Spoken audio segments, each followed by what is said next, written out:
Good morning, Ashes to Rubies family. Welcome to the Ashes to Rubies live stream and podcast where we talk about life and recovery. So much more.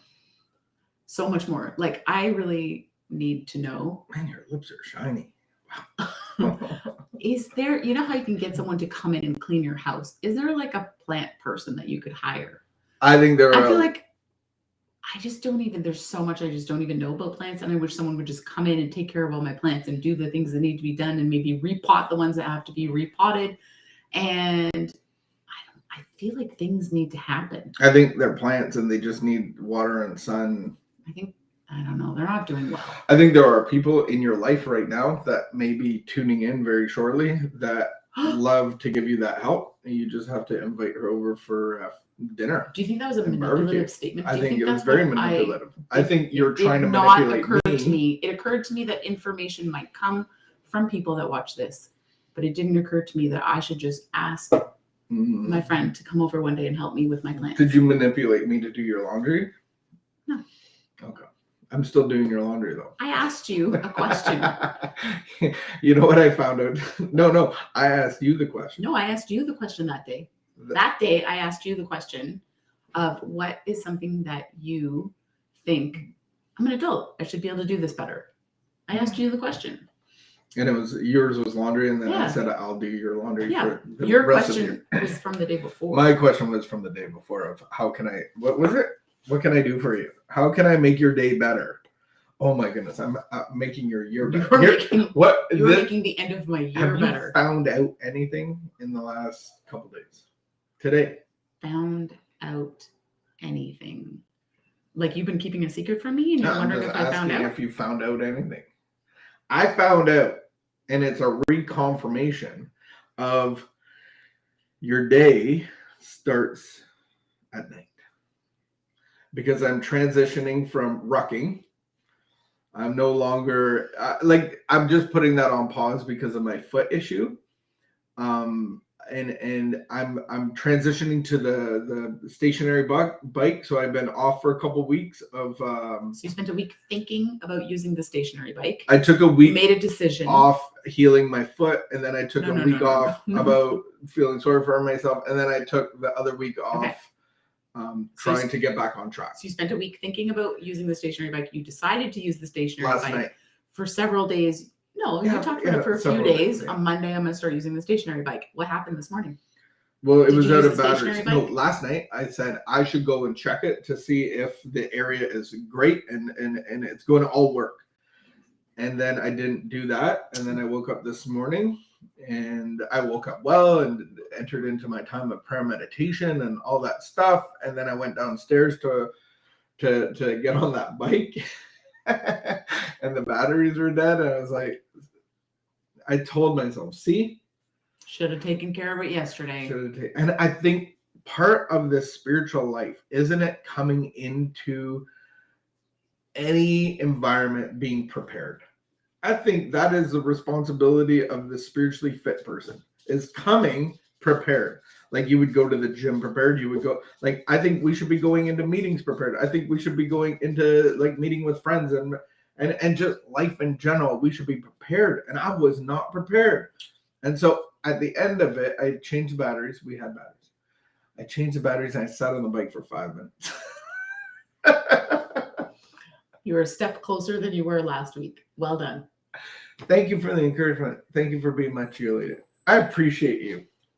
Now it's ready to go. Maybe I'll use it later. Don't be using my batteries. All right, here we go for the meditation of this day on November the 7th. Today, it is November the 7th. If you are in Canada, if you're in most of Canada, you would know that November would typically mean snow. Today, I'm going to wear shorts because there's no snow, let alone cold. It is going to get cooler now, though. But you can wear shorts. I will be wearing shorts. It's like 20 degrees already. It's warm. All right, I have lost many of my resentments. Like, this is a statement. Can everybody else say this statement? Can you say this statement? I have lost many of my resentments. I have found that getting even with people doesn't do any good. That's true. especially in this relationship. When we try to get revenge, instead of making us feel better, it leaves us frustrated and cheated. Instead of punishing our enemies, we've only hurt our own peace of mind. It does not pay to nurse a grouch. It hurts us more than anything else. Oh, wow. Hate causes frustration, inner conflict, and neurosis. Neurosis? Mm-hmm. If we give out hate, we will become hateful. If we are resentful, we will be resented. If we do not like people, we will not be liked by people. Revengefulness is a powerful poison in our system. Question: have I lost my resentments? Meditation for this day. It is not so much you as the grace of God that is in you that keeps those around you. If you would help even those you dislike, you have to see that there is nothing in you to block the way to keep God's grace from you using you. Your own pride and selfishness are the greatest blocks. Keep those out of the way, and God's grace will flow through you into the lives of others. Then all who come into contact with you will be helped in some sort of way. Keep the channel open, free from those things that make your life futile and ineffective. Prayer for this day. I pray that all who come in contact with me will feel better for it. I pray that I will be careful not to harbor those things in my heart that put people off.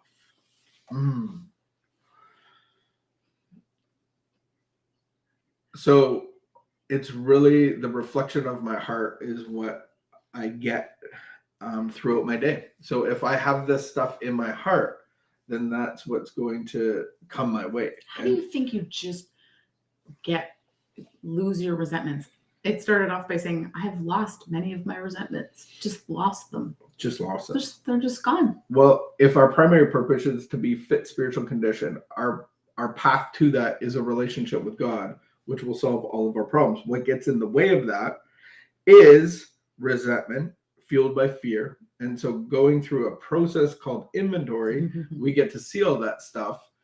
And then and we get to bring that to God for him to take that away. And then we come in consent with his love. And then we have a better line of transmission to God, and we're being directed and fueled by his love. And then the other thing is that we get to do this on a daily basis, because I don't think it's good to do your house cleaning once. It's like we took care of the plants once. You got to keep maintenance to the plants and feeding them and watering them and maybe transferring them into a new, what do you call that? Flower pot bucket. And so I don't think it's like a one-time thing. It's a continuation on a daily basis. And so that's why we get into prayer meditation. That's why we live out of the continuing to remain in conscious contact with God through seeing where fear is running the show, seeing where resentment is starting to take place. All of those things are going to come at us every day. And I think that one of the spiritual principles, or one of the spiritual things that happens to us, is that we have our eyes open. And we're not blindfolded. And so many people that are in the dark don't see this stuff happening. Oh, I'm fine. Right. Oh, I'm great. Right. All of those things is actually living out of my false self when I can't identify the things. So it's amazing to think that, and I've seen it in my own life, that being rid of resentment, and like you once said, I can't afford resentment. Like it'll kill me. Like I'll go back and drink and it'll kill me. And so that is one way to like get rid of a resentment, is just the knowing, that deep knowing of like, I can't hold on to this. I don't have a choice. Like, and so it's amazing to experience that of, for me, when it comes back, if I'm thinking something and I'm like, oh man, like I got rid of this. I didn't want to hold on to this. Then as soon as I think it again, I have to reject it with like an opposite thought. And And so that's been an ongoing process for me of learning how to do that and learning how to do it quickly. Making that decision and doing it like on a regular basis. And aren't we supposed to be the salt and light to the world around us? Yeah. Aren't we supposed to be the love of God? Aren't we supposed to have the relationship inside of us to be able to be comforted and to be at peace and to be loved and all of those things to be able to pass on to the world around us? So let's end in this prayer. I pray that all who come in contact with me, with you, will feel better for it, will be better for it. I pray that I may, or you may, be careful not to harbor those things in your heart and my heart that put people off. Amen. All right. Amen. Keep the peace, be of good behavior. We'll see you tomorrow.